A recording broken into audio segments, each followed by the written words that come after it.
I participated in the internet's currently biggest 3D challenge, and this is how I created my submission. The first thing to do would be the preparation. I needed to think of what I want to do and how I wanted to do it. I began by looking at the file that Punisher sent us and making a concept in my head.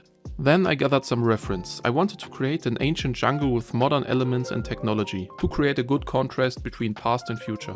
The last preparing step would be the blockout. Here I looked if my composition fitted and if the sizes were proportional. Now we can finally open Blender and get to the fun part.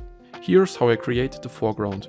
I started by creating some variations of an old sandstone and kit bashing them into an ancient damaged staircase. After that I went to Sketchfab to look for a character, because I suck at sculpting. I found this free model of a scientist, which fitted just right, so shout out to homeless models. After that I modified the model by changing the color, adding a backpack, adding a gas bottle and adding some decals.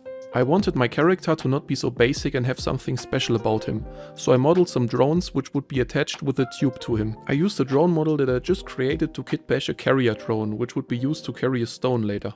In addition to the tube I added some cloth sims and hanging stones, which the scientists would be collecting. Then it was time to create fine details. I started by placing footprints under the character's feet. I used G-Scatter, which is a free Blender add-on, to scatter some plants and rocks around the scene to make it look more realistic.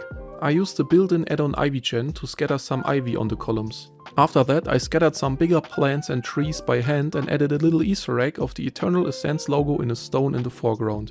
I created this smoke simulation for the drone disinfecting the skull on the column. The last step to realism was a cube around the scene that scatters flying bugs and leaves. For storytelling I added these gas bottles on the back of the scientist and the drone, which would be used for disinfection and which would be stored in this rack in the front of the scene. I also added this improvised tombstone because one of the scientists died due to infection. Now you can see a summary of all the steps I just did, showing the composition and the colors of the foreground.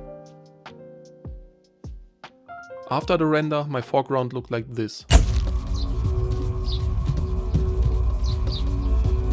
Now let's come to the biggest part of the scene, which is meant to catch the viewer's attention. The background. I started by sculpting a landscape, adding blockout temples and creating a forest with geometry nodes. Here you can see the geometry node setup that I used to scatter small trees, big trees, bushes and fog onto D-planes in the landscape. After that I modeled low detailed temple parts, which I would use to kit bash temples later on. These are the 5 temples that I created to place around my scene. To get some detail on the low detail models I used a material. It uses a base brick texture and scatters dirt and moss around it. In addition, with some ivy, this material makes the temples look very realistic without using too much computing power. I added some orange point lights for mysterious vibe and also reused the forest geometry node system to scatter some plants on the temple. Now I just had to assemble everything. I also added a waterfall in the canyon in the middle. To make it look more epic and give it a sense of depth, I wanted to add some god rays shining on the temples. To save rendering time I faked these god rays. I did that by projecting an animated alpha texture with some emission on cylinders. This is the final background render.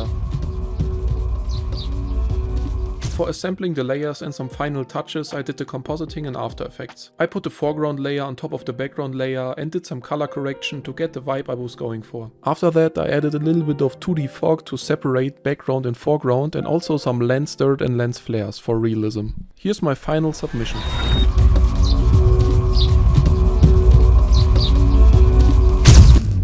If you enjoyed, leave a like and I'll hopefully see you in the top 100 compilation.